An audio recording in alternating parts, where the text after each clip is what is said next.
When most people picture the Amish, they imagine horse-drawn buggies, plain clothes, and a life untouched by modern speed.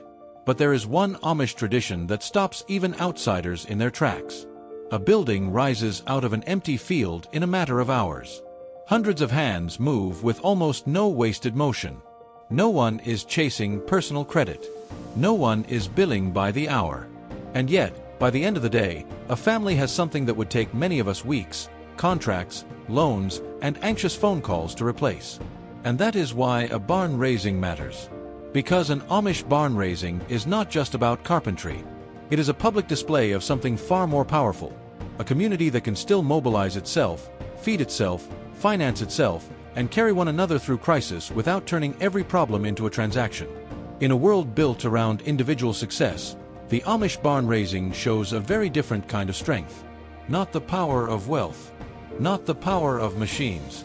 Not even the power of speed alone. It is the power of being bound to other people so tightly that when one family is in trouble, the whole system moves. And once you see a barn raising that way, it stops looking like an old tradition. It starts looking like a question. What kind of society can still do this? At first glance, a barn raising can seem almost cinematic. A bare frame in the morning. A finished structure by evening. Men working shoulder to shoulder, lifting beams, setting trusses, hammering, bracing, climbing. Women preparing food, organizing the flow of the day, keeping the workers fed. Children nearby, watching, absorbing what this means before anyone has to explain it. But that image, as striking as it is only the surface. The barn is the visible result.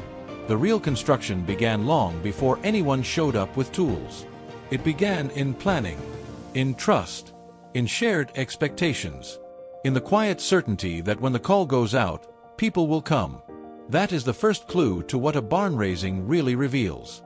The power on display is not just physical labor. It is coordination. It is social discipline. It is a culture in which people still believe they owe one another something tangible. And in Amish life, that belief is not optional decoration. It sits near the center of the whole system. To understand why, you have to understand what a barn actually means in an Amish farming world. A barn is not just a structure on the property. It is the working heart of the farm. It shelters animals, stores hay and grain, protects equipment, and supports the family's livelihood. If a barn is destroyed by fire, storm, or accident, the damage is not symbolic. It is immediate, economic, practical. The family does not just lose a building. They lose capacity, income, stability, time. For a modern household, a disaster often triggers a different chain of events. File a claim. Call contractors. Wait for estimates. Negotiate prices. Arrange financing. Hope the system moves fast enough. Most of us do not rebuild through community. We rebuild through paperwork. The Amish response, in many places, has historically moved along another line entirely. If the barn falls, the community gathers. That difference matters, because it means the problem is not outsourced. It is shared. And that is what gives the barn raising its emotional power. It is not charity in the modern, distant sense. It is not a donor clicking a button from far away. It is neighbors physically entering the burden. They do not merely sympathize. They lift. Now pause on that for a second. Imagine losing a central part of your livelihood and knowing, almost immediately, that dozens or even hundreds of people will reorganize their week around your recovery. Imagine knowing the response is not a favor in the casual sense, but part of the moral fabric of the world you live in. That is not just kindness. That is infrastructure. And this is where things begin to change in the way we think about power. When we hear the word power, we usually think vertically. Governments, corporations, wealth, influence, technology, the ability to command at scale. But the Amish barn raising points to a more horizontal kind of power, the ability of ordinary people, bound by shared beliefs and obligations, to act together without waiting for a central institution to solve the problem for them. That kind of power is harder to measure, but in some ways it is more intimate and more durable. Because what makes a barn raising possible is not one dramatic event. It is a whole social architecture. In many Amish communities, Church districts are relatively small, often around 20 to 40 households. People know each other closely. Needs are visible. Illness, fire, debt, harvest trouble, family transitions, all of it moves through a social world that is intensely local. The church is not just where you go on Sunday. It is part of how daily life is organized. Spiritual life, family life, labor, and mutual aid are not neatly separated into different departments. So when a barn must be raised, the event is not some extraordinary break from normal life. It is a concentrated expression of how the community is already supposed to function. That is why the speed can be misleading. Outsiders see efficiency. The Amish see responsibility. And that changes everything. Because the real miracle is not that people know how to frame a building quickly. The real miracle is that enough people still believe, deeply enough, that another family's problem is partly their own. That belief comes from religion, but it also comes from practice. The Amish are part of a Christian tradition shaped by humility, discipline, and separation from what they call the world. That phrase does not mean they think the physical world is evil. It means they are wary of a culture organized around pride, competition, consumerism, and individual self-assertion. In that worldview, the self is not supposed to become the center of everything. The community comes first. The church comes first. The individual is expected to yield. And yes, that has costs. It means less personal autonomy in some areas of life. It means stronger expectations. It means conformity is not seen as a weakness, but often as a protection. For outsiders raised on the language of self-expression, that can feel uncomfortable. But it also helps explain why an Amish barn raising works at all. You cannot build that kind of collective response in a culture that treats personal preference as sacred and obligation as negotiable. The barn raising depends on a habit of submission to something larger than oneself. Not in the sense of passivity, but in the sense of discipline. You show up because that is what faith, kinship, and membership require. You show up because one day you may need the same. This is why the tradition reveals more than generosity. It reveals governance. Not government in the formal sense, but governance in the deeper sense. A shared system for deciding what people owe one another, what sacrifices are expected, and what kind of life the community is trying to preserve. And what makes this even more interesting is that the Amish do not preserve that life by rejecting every tool or every change. They preserve it by asking a harder question. Will this strengthen the community or weaken it? That question runs quietly beneath a lot of Amish decision-making. Technology is not always refused simply because it is modern. Often it is evaluated based on what it does to relationships, dependence, mobility, pride, and the pace of life. Different Amish groups answer those questions differently, which is why Amish communities are not all identical. Some are stricter. Some are more adaptive. Some allow more limited forms of technology than outsiders expect. But the principle underneath many of those choices is remarkably consistent. If a tool makes the individual more self-sufficient in a way that dissolves interdependence, it may carry social costs that are bigger than its convenience. A barn raising reveals that logic in physical form. It says, in effect, we could ask a market to solve this. We could make this a transaction. But if we do everything that way, eventually we will stop needing one another. And if we stop needing one another, we may also stop being a community. That is a radical idea in the modern world. Because modern life is built to reduce dependence. We celebrate independence constantly. Financial independence, emotional independence, geographic mobility, professional flexibility, personal choice. We design systems so that individuals can operate without having to rely too much on neighbors, cousins, local churches, or extended kin. There are obvious advantages to that. Freedom matters. Mobility matters. Privacy matters. For many people, especially those who have felt crushed by rigid communities, the ability to leave and reinvent oneself is not a luxury. It is survival. So none of this should be romanticized too simply. The Amish barn raising is powerful, but it comes from a world with stronger demands, stronger scrutiny, and stronger boundaries than many outsiders would want for themselves. And that is precisely why it is so revealing.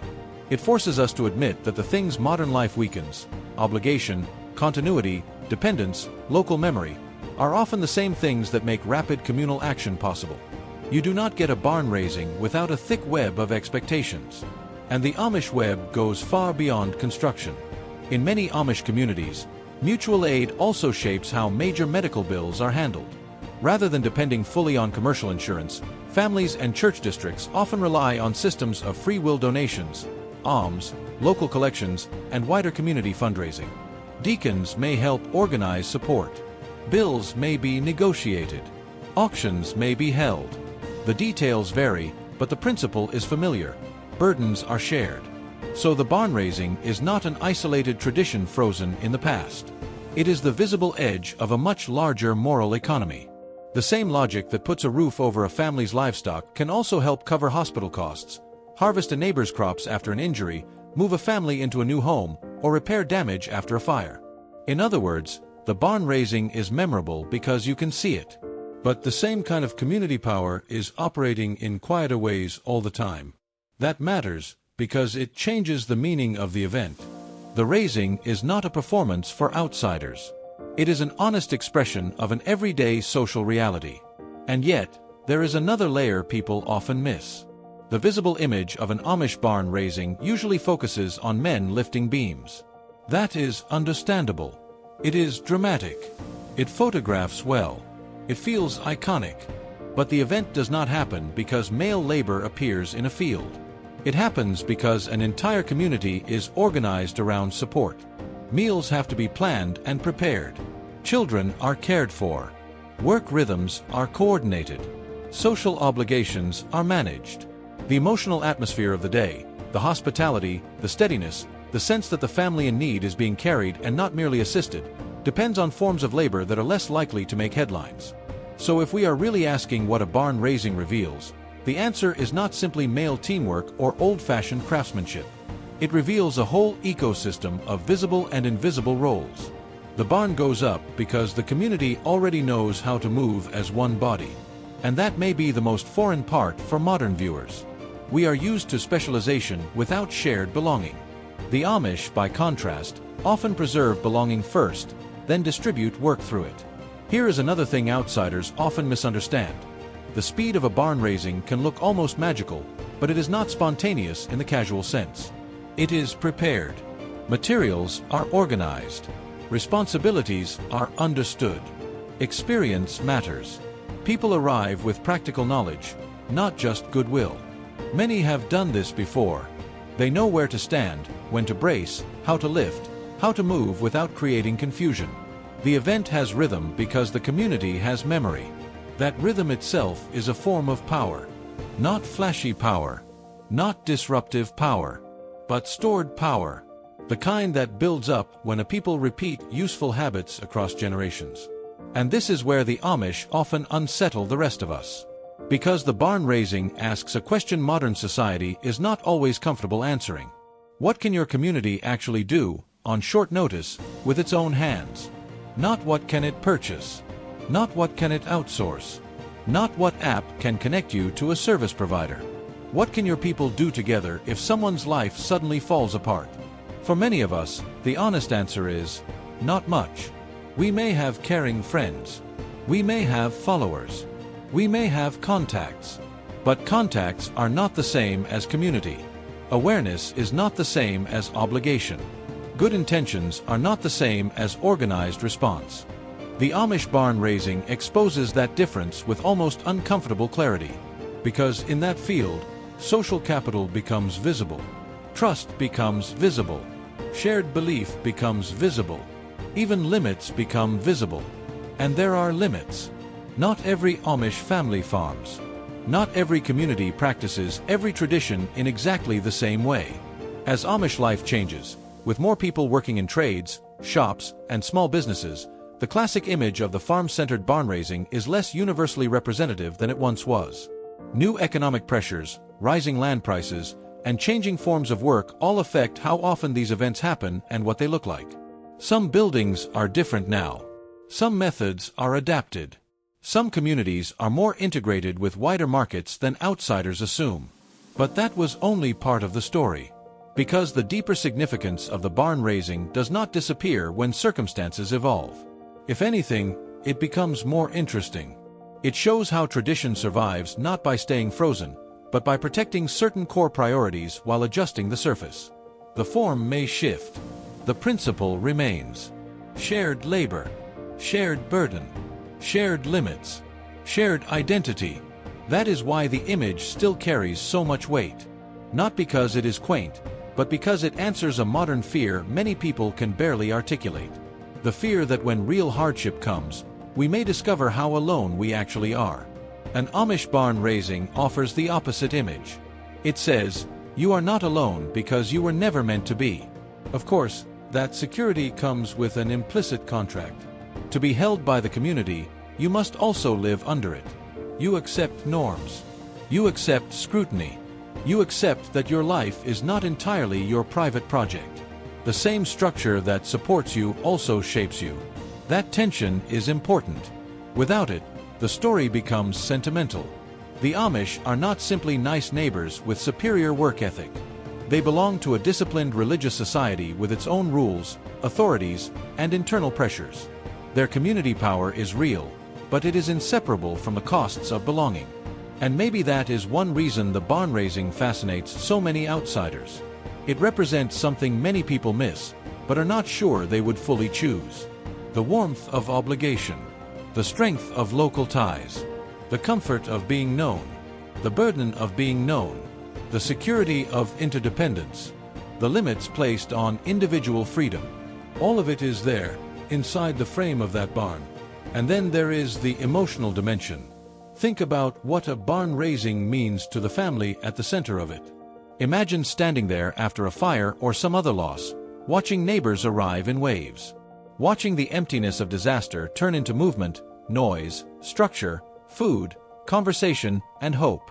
Watching the community transform pity into action. That kind of response does more than replace wood and labor. It restores morale. It protects dignity. It tells a family that their loss has not pushed them outside the circle. Modern systems can compensate people financially. They can reimburse damage. They can authorize repairs. But they often cannot create that feeling. The Amish barn raising can. And that may be why it endures so strongly in the public imagination. Deep down, people recognize that something rare is happening there. Not just efficiency. Not just tradition. Not just religion. Belonging. Real belonging is expensive. It costs time. It costs autonomy. It costs patience. It costs the willingness to be interrupted by other people's needs. Most societies say they value community. Far fewer are willing to build life in a way that makes community operational. The Amish, for all their internal diversity and all the complications of their world, still preserve places where community is operational. A barn can rise because a moral decision was already made generations earlier. We will not organize life so completely around the isolated individual that mutual aid becomes impossible. And once you understand that, the image changes again. The raised beams are not just beams. They are proof of concept. Proof that a society can still produce people who know how to show up. Proof that cooperation can be ordinary, not exceptional. Proof that humility, when practiced collectively, can create real material strength. And perhaps most surprisingly, proof that what looks old-fashioned may actually be answering a very modern crisis. Loneliness, fragmentation, institutional distrust, the feeling that everything important has been monetized, the sense that our lives are connected digitally but not anchored socially. The Amish did not set out to become a critique of modernity. They set out to live faithfully according to their understanding of Christian discipleship. But one consequence of that choice is that traditions like the barn raising now stand in quiet contrast to a world that often feels overconnected and undercommitted at the same time. So what does a barn raising reveal about Amish community power? It reveals that community power is not a slogan. It is not a vibe. It is not a nostalgic image on a postcard. It is the ability to convert shared belief into practical action. It is the ability to respond to loss without waiting for strangers. It is the ability to distribute burden before it becomes ruin. It is the ability to raise children inside a culture where service is seen, repeated, and expected. It is the ability to keep a people coherent enough that cooperation remains faster than bureaucracy. And in the end, maybe the most striking thing about an Amish barn raising is not that the barn goes up in a day. It is that the community capable of doing it took generations to build. That is the part we usually miss. We see the timber. We miss the training. We see the workers. We miss the worldview. We see the event. We miss the society that makes the event possible. The barn is raised in hours. The community behind it is raised over lifetimes. And maybe that is why the tradition still resonates so deeply, even for people who would never want to live exactly as the Amish do. Because it points to a hunger that exists far beyond Amish country. A hunger to matter to other people. A hunger to be part of something sturdy. A hunger to know that if life collapses, someone will come. Not comment. Not react. Not merely sympathize. Come. If you enjoyed this documentary, subscribe for more calm, story-driven explorations of hidden systems, overlooked traditions, and the ideas that shape how people live. And if this story stayed with you, let me know in the comments. What's one tradition from your own culture that reveals something deeper about the way your community understands strength?